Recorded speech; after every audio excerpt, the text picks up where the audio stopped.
The Duke of Cambridge says, any change at any time for any reason is to be deplored.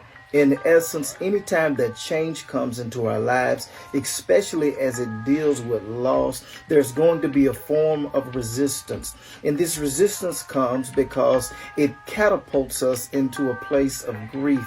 And oftentimes, grief is overwhelming. It feels like the weight of the world is on your shoulder or like you're drowning underwater. It's destabilizing, like the ground has been snatched from under your feet. And often it's confusing, causing you to worry and doubt and wonder why things are going on in your life. It has often been said that there's 5 stages of grief.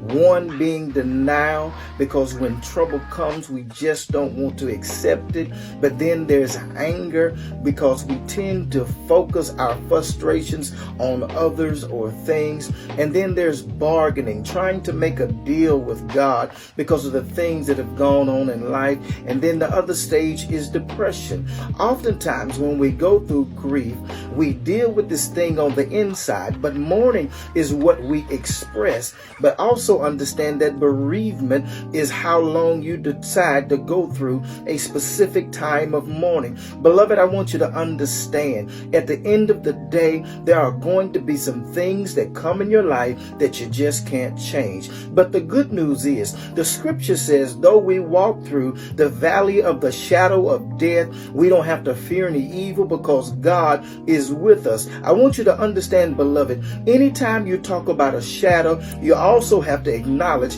that light is present. So as you go through times of grief, as going through times of trouble, always remember that God will be right there beside you, giving you the strength, the grace, and the peace that you need. And always remember, the scripture says, weeping may endure for a night, but joy cometh in the morning.